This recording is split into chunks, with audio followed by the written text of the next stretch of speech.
Hello there, it's Terry here for Tailored Expressions. We are so excited to celebrate another year here. The inspiration for this card comes from celebrating Tailored Expressions Sweet 16. So let's get started.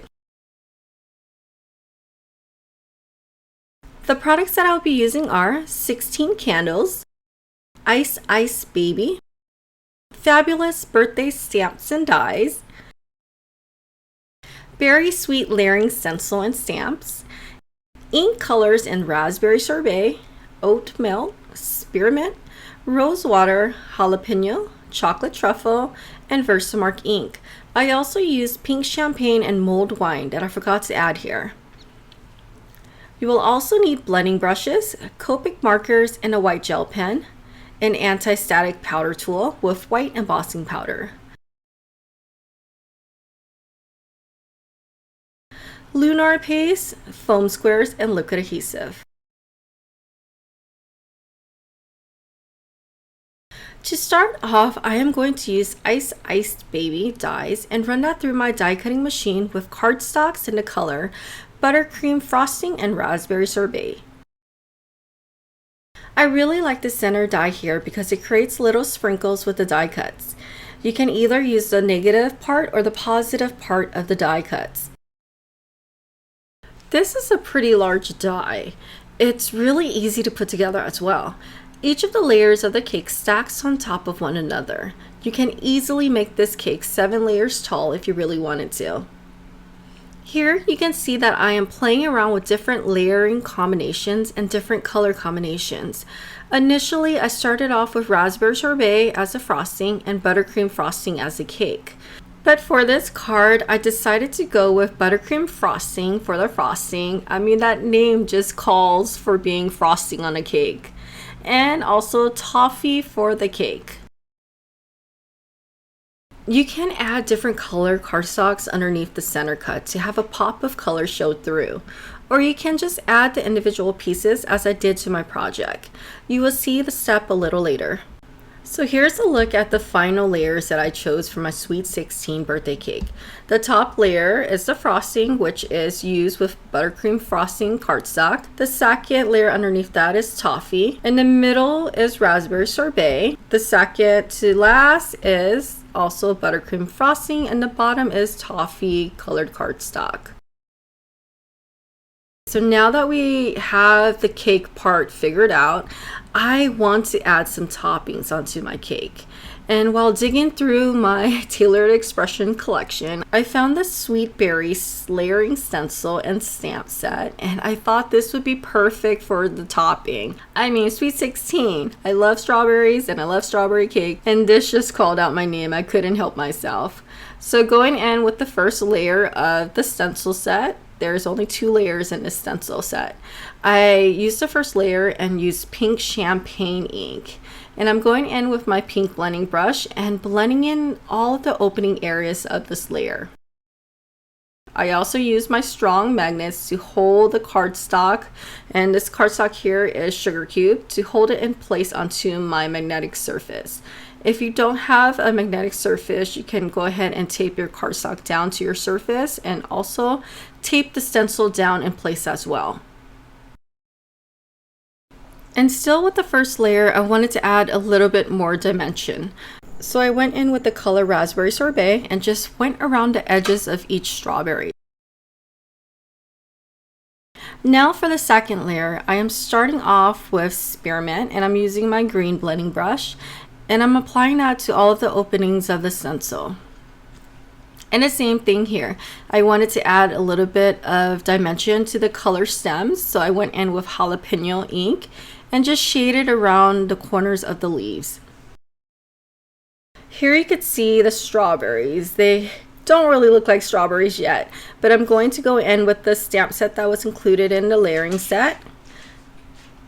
And I'm going to stamp the details of the strawberries out with chocolate truffle ink.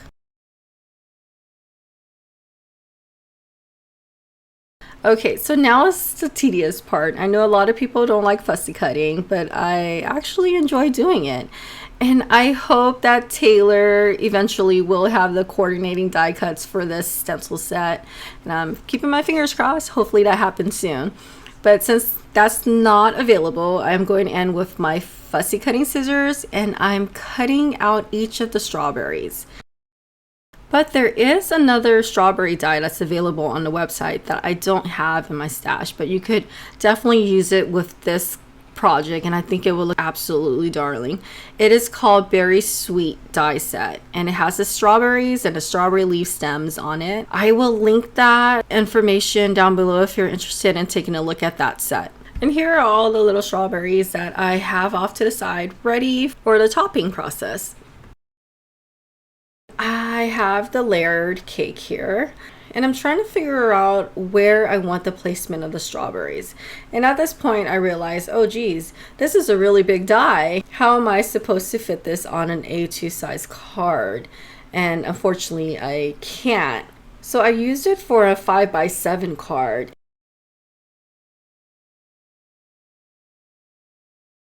I am going in with 16 candles and I think this candle set is super adorable because it includes the candles as well as a frosting top that you can put on top of the candle. You could either use it as frosting or you can make it look like the candle's melting. Here you can see the two pieces working together and it also includes the little flame pieces, so you can add that onto your candles if you like. Okay, so to create the background, I am using sugar cube cardstock that I trimmed down to 5x7. And I started off with rosewater ink and I blended that onto the cardstock. Then going in with raspberry sorbet, I applied the ink onto my glass surface and spritzed some water onto it to dilute the ink. Then going in with my paintbrush, I used that to splatter the ink all over the card panel. Now it's time to assemble all the pieces together. I started off with the bottom layer and I added the first level of frosting using foam squares. And I added it slightly on top of the toffee colored cardstock just because this die is so large. I wanted to make sure that I had enough space for all of my strawberries and candles on top. Then going in with liquid adhesive, I added on the raspberry sorbet cardstock. And the toffee cardstock, again, I applied liquid adhesive and I applied it over the raspberry sorbet cardstock. And finally, with the top layer of frosting, I added that on with foam squares just to give it some dimension. Now going in with some of the strawberry pieces, I am playing around with the placement here just to make sure I like the way it looked before I adhere all of the pieces down. And once I was happy with that, I applied some of the strawberries with liquid adhesive and some with foam squares just to add a little bit of dimension to the overall design. I added a few strawberries on the top of the cake as well as a few on the bottom side of the cake. And for the candles, I went ahead and die cut that out of sugar cube cardstock as well as Oreo cardstock, and I glued it together, creating a little offset. So this part here, I thought the white part of the numbers of the candles needed a little bit more interest. So I went in with a black pen and created a dash line around the numbers. So the black dash lines on the white candles just weren't working for me. So I wanted to have a little bit of pop on my card design. So I went ahead and die cut the number 16 out once again out of sugar cube cardstock. And now I'm going in with Lunar paste and Gold Rush and rub that on top of the candles.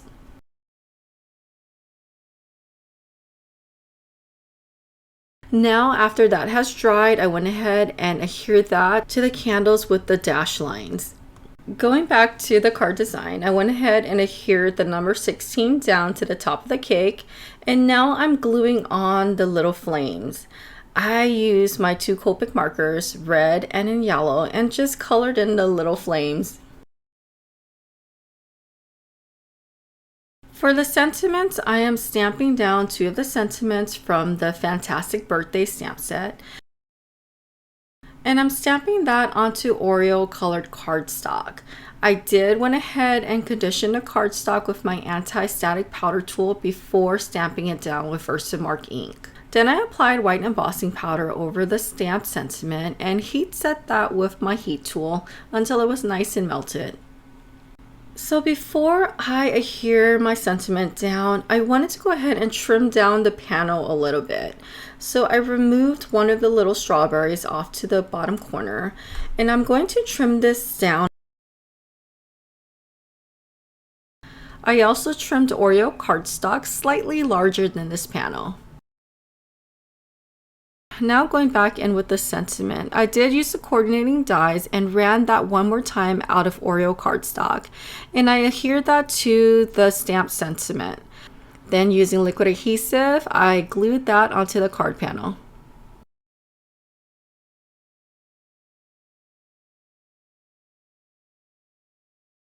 And off screen, I did add the sprinkle. I used liquid adhesive and randomly glued that onto the raspberry sorbet portion of the cake. And of course, a white gel pen. I like using this to add the final touches to all of my card designs. So I'm just adding little highlights here and there. And now I adhere that to a side folding card base and sugar cube.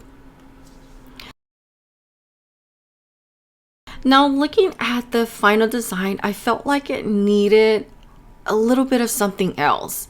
So I trimmed a 1/2-inch strip of the cardstock and spearmint, and I glued that to the bottom of the card design.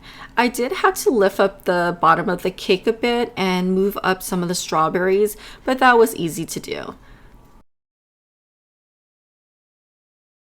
And I went ahead and added a few extra strawberries to the top of the cake to fill out all of the empty spaces. And this is pretty much done. I hope you enjoy this tutorial and were able to gather some inspiration from it and get crafty in your craft space. If you enjoyed this video, please thumbs up and leave a comment. And don't forget to subscribe to the channel to receive notification of all upcoming videos.